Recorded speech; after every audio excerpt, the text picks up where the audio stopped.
yourself. That's a budding rivalry. That's if you want to look at. Who? Canada. Who? Hey, that's the right answer. No. That man ain't winning. That man ain't winning. None of them is winning. When I come off the turn, they will be depressed. So what do you think about the track? The track is good? Fast. The gun is faster. That needs to be fixed. Okay. Hopefully next time that'll be a different story. Last year you was in a better position in the first place, but now you're in the second place. So you feel Hey, it? that's nothing wrong. I say every year, when I get beat, y'all gonna be scared as shit. Because the next time you see me, you gonna worry. Noah Lyles has to be the first person in world history to show up to the Olympic Games, win the 100 meter, and then come back with less fans than he showed up with.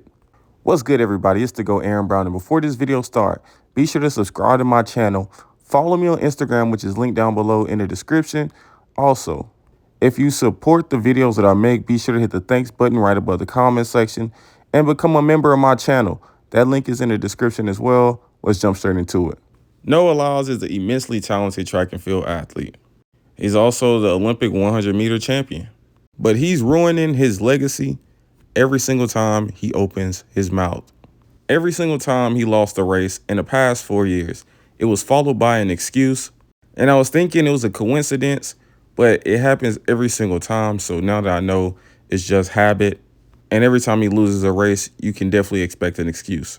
Not only does he talk down on other country athletes, which is normal in track and field, but he also talks down on his own American teammates. And every time someone wins that's not him, he seems to want to include himself, and it comes off as a form of jealousy. And all of these things are overweighing his talent because we know he's immensely talented. But he seems to be becoming more known for all the jealous and negative things that he say, and it seems to be overshadowing his actual track and field abilities. Noah Lyles expressed after his 100 meter win at the Olympics that he would like his own shoe from Adidas. And not a track and field spike, but an actual shoe. And right after he said this, Time magazine dropped some leaked information that happened last year surrounding this similar topic. The article read, when Lyles was negotiating an Adidas contract extension last year, the company, he says, threw him what thought was a bone. Adidas invited him to a shoe release event for Anthony Edwards, the rising Minnesota Timberwolves star, who's got plenty of talent, but unlike Lyles, isn't a 6-time world champion. Noah Lyles said, "You want to do what?" Says Lyles, "You want to invite me to an event for a man who has not even been to an NBA Finals? In a sport that you don't even care about? And you're giving him his own shoe? No disrespect. The man is an amazing athlete. He's having a heck of a year. I love that they saw the insight to give him a shoe because they saw that he was going to be big. All I'm asking is, how could you not see that for me?" Now just think about this. Doesn't that sound like jealousy to you? A company that's paying you a lot of money invites you to one of their company-sponsored events, which happen to be a shoe release event for one of their athletes.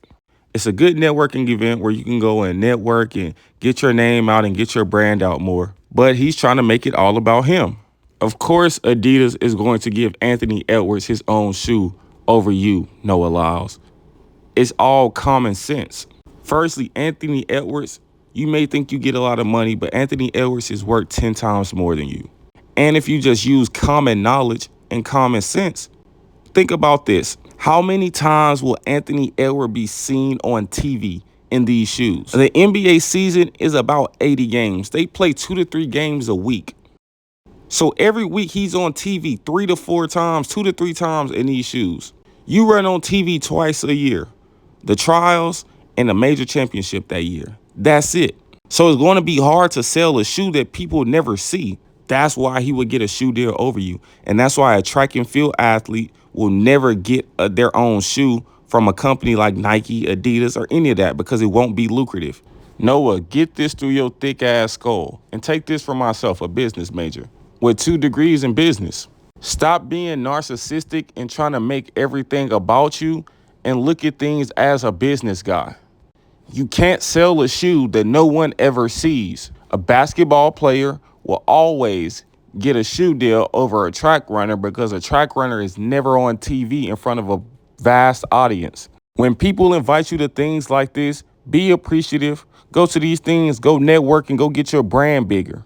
Everything doesn't have to be about you. You don't have to be the main character everywhere you go.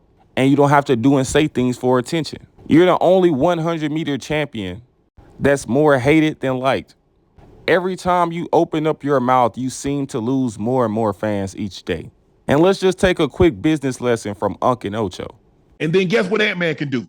Ant-Man can say, hey, bro, as a solid to me, you an Adidas athlete, hey, can you wear my shoes? What other track athlete's going to wear Noah Lyles shoes? Because you see LeBron has players, other players in the NBA, where's LeBron? Right. You see KD has other players, where the KD? Kobe. Yeah.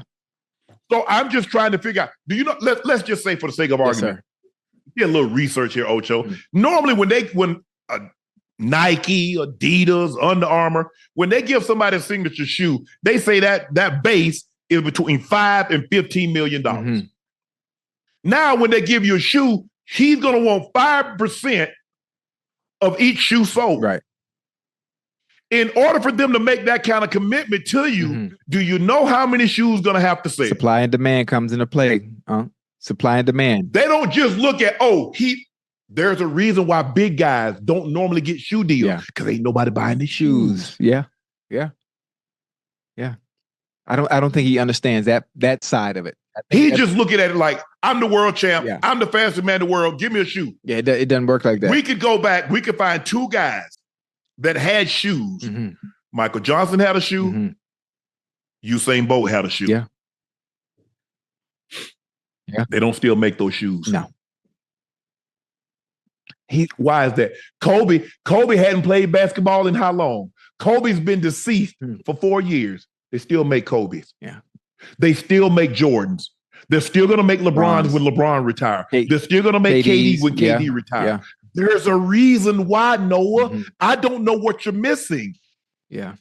But like I often say, at the end of the day is going to end. And common sense simply isn't so common.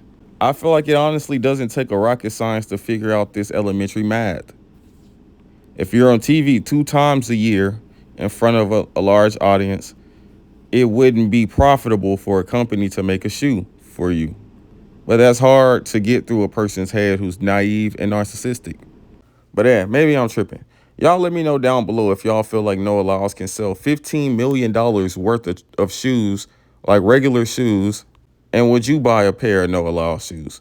Let me know, because maybe I'm tripping and I know something you all don't know. And be sure to subscribe to my channel and also become a member. It's linked down below in the description.